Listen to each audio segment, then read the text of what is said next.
My name's Otto, and today I'm going to talk about the characters that I made for a story called Pixtured that I created. So this is Fiona Oakley. She's the main character. Um, in the start of the story, I have her as 14. She really likes doing her makeup and using press on nails. She also really likes drawing and stuff. She's generally a more quiet kid. I kind of based her off of myself, or her personality off of myself, and yeah, that's basically it.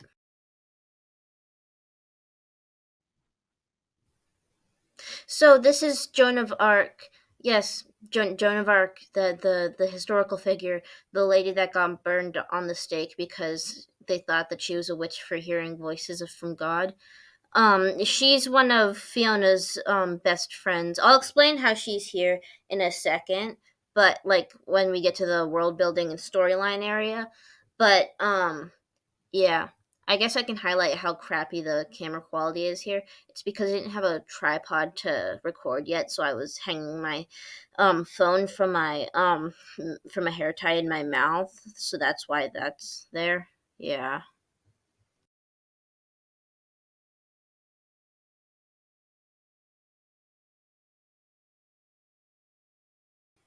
This is Pandemonium 7. He's Fiona's best friend also, and he goes by any pronouns, and he's also agender and demi-pansexual. He's also Romani, because I think that Romani people are really cool and you don't see a lot of positive representation of them in the media nowadays. So this is Armada, and he's Fiona's mentor in the series. He's sort of like an alien type of guy. He's kind of gruff and like kind of mean in the beginning, but he starts getting nicer after you meet him. But then he dies in like 3/4 into the way of season 1. So yeah. Anyways, this is Diana. She's one that I experimented a lot with my art style. And she's probably the one that's had the most consistent design, because it's like kind of hard to change her design in the different art style that I don't really know how to recreate very well. But yeah, she's 10 years old, and she's a survivor of the Titanic, and I'll also explain to why she's here in the storyline. So next up is Simeon Roswell. We love Simeon. He's an absolute bitch. He bullies Fiona a lot. His grown ass bullies Fiona in the first part of the season, but then he's sort of a minor antagonist, you know. Anyways, he has this he has this cow or former cowboy boyfriend who's a painter. His name is Pierre. He's up next. This is Pierre. He's a former cowboy, cowboy era, I guess. I don't know, like whatever year Red Dead Redemption takes place in. I don't know. He's just a guy. He's just here to paint whatever weird stuff he wants and all that stuff. Also making sure that Simeon doesn't absolutely obliterate Fiona's self-esteem. Okay, so the next part, this is the storyline and the world, which I didn't get to include in my other video on this because WeVideo, which is the video editing software that I usually use, I forgot that my school had bought the premium version of that. Um, so yeah. But it's okay because I'm switching to CapCut, which you'll probably tell by the end of the video because of the watermark. But yeah, to get onto the video, oh frick, onto the storyline now, I guess. Yap sesh over. So basically, Fiona walks home from school, right? She picks up a key and then realizes that Armada and this weird neck snake thing that you can see on the portrait behind Fiona right now in the speed paint is they're fighting. She picks up the key and they're like, whoa, and then so Armada basically essentially like kidnaps Fiona mildly with her consent. Um, and he's like, "Look, you have to take care of this museum that's outside of the world space time, and it has a bunch of it actually has all of recorded humanity's history in here, and there's this order called the Cracking Order that's trying to destroy all of it, and it's going to hurt Earth." And he's like, and Fiona's like, "Well, why do I have to do this?" And he says, because the only person that can pick up that key is the museum keeper and their apprentice.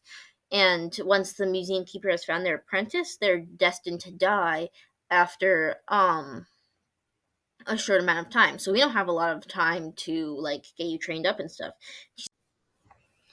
And then the moment that Fiona is out of Armada's sight, she accidentally pulls Joan of Arc from a painting.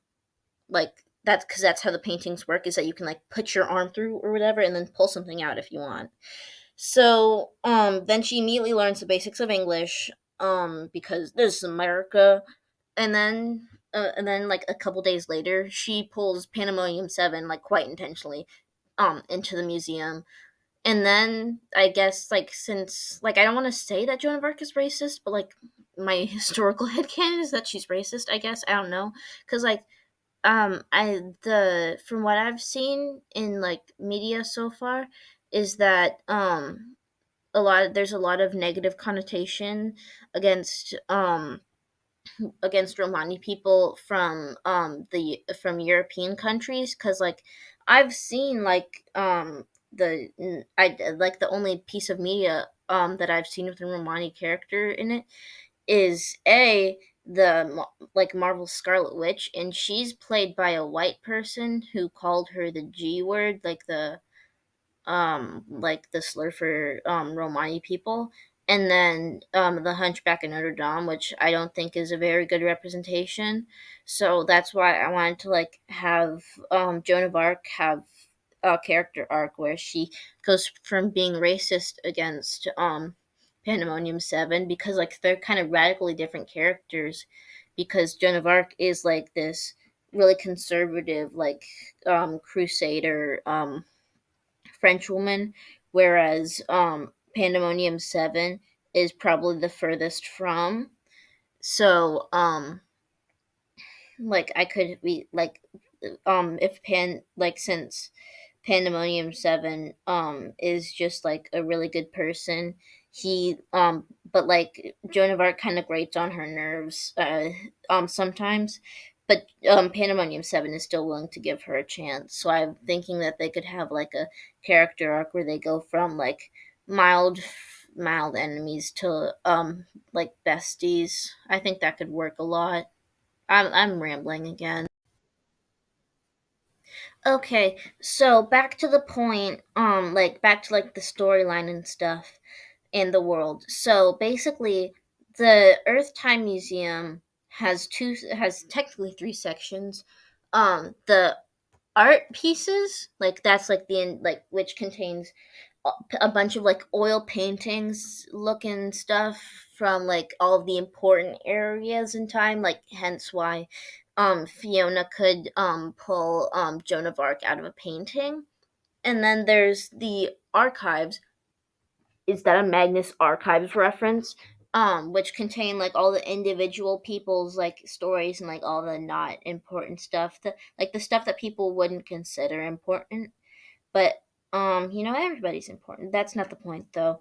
So and then there's the art studio, which is where all the artists like Pierre, they're actually called fractals. I chose that because they make the paintings like forever.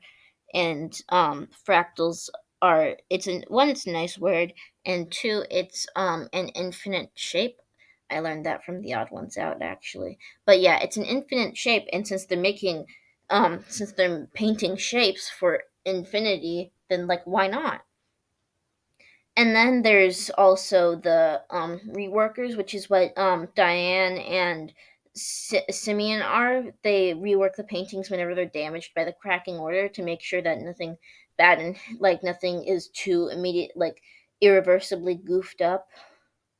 And then there's like also the transcribers, which they will file and sometimes make the files, but they work in the archives, but they so a lot of the time the files just come in a box and then they get filed away by the transcribers. The head archivist of the archives, I got inspired by Michael the Distortion from the Magnus archives. Yeah, so that's it for the museum rules. And now you might be wondering, what is the cracking order? Why do they look so weird? And why does our model look like an off-brand Lord of the Rings character? Don't ask me why he doesn't. I don't know. I have never watched Lord of the Rings and I don't plan on it. It's confusing. But anyways, what's the cracking order? Why does our model look like that? It's all because of them. Them with a capital T, just a capital T. That's their name. That's what they want to be called. Non-binary queen people, royalty. I don't know. They're mildly eldritch god-like creatures that literally just created the entire museum because they were bored. Um, in the cracking order is just a faction of them who decided to put on white masks and attack people, and then some of the powers that them also have are creating life forms. So Armada is one of those life forms. So that's like that's why he looks like that. There's actually a lot of life forms that are like that, like the head archivist of the archives, Magnus archives reference. Um he's a creature that was made by them, and there's a lot of them. There's a lot of the creatures hanging around. But yeah, that's that. Okay, and then we have I feel like there would just kind of be like a major problem each season that they lead up to it. I wanted it to be kind of like the Owl House, cuz you know like how like I stopped watching the Owl House after the first season, and then like I come back to it because I was like, "Oh, I want to see how it's doing." And it looks interesting, and I've seen a bunch of these animations and fan art of it. And then I see how dark it got. Like, these are children. They are growing up through severe trauma. And anyways, that's like how like I got the idea for Fixtured. Pixtured is like these kids, they're like, oh my gosh, super fun adventure. And then they immediately get plunged into the most horrifying, terrible trauma you could ever imagine. I mean, Joan of Arc kind of already experienced severe trauma because she's 19 and went off to and led literal battles. Not to mention, she was 19 and a girl in the French army. Like, girl was strong for that. Like, I would never. And, like, I'm literally a guy. Like, I'm literally a trans guy. Do you know how scary it would be? Like, what if you got assaulted? Like, nobody would be there for you because it's literally all guys and nobody would care. But, like, yeah, Joan of Arc would probably be the one that comes through it the most unscathed just because she's already scathed enough. But yeah, so for like, I plan on it progressively getting worse, and then Diane coming in season 3 and being like, whoa, what the fuck? Because, you know, like the most trauma she's been in is like A, being 10 years old, because like honestly, being 10 years old kind of sucks. No, I'm just kidding. But, and being on the Titanic, like in general, like cruises, like why? I don't know what year the Titanic sank, but I mean, like being a kid in that year, like yeah, even though her parents were rich, like her parents were loaded, bro. Like she was like a like first class Titanic. Like that's gotta be like that's just a lot, you know? Like her parents were loaded. So like she didn't experience a whole lot of trauma until like the boat started sinking, and then Fiona pulled her through and she's like, "Whoa, hold it. I just had a fucking bra moment. Whoa, bitch." Yeah, no, but like yeah, that's where Diane would come in. And then like there's then this ultimate climax where like Fiona has a face off, has her like second face off with the leader of the cracking order. It's just her. That's her name. Her, capital H. Her, only has four fingers. Ass. Her. No thumbs. Ass. Her. But yeah, like I plan on like Fiona like in the first season, like um going up against her and because she like attacks the museum like immediately halfway through the season with full force because she's like, whoa, like did I hear right? This incredibly young museum keeper got a freaking apprentice. Attack time. And then they all and then Fiona tries to go up against her and then gets her absolute butt kicked. And then like they go and then like she's like completely transformed and then her is like, is that the little child? And then Fiona's there with like half of her hair sheared off and different glasses that are mostly cracked. Is it me or is like people with round glass frames, like circle glass frames, should tend to be more like nice characters. I don't know, like Martin, the Magnus Archives. Is that a Magnus Archives? Or I'm sorry. Like he would have round glasses because he's a nice person, and then John would have like square glasses or rectangle glasses or whatever because he's mean.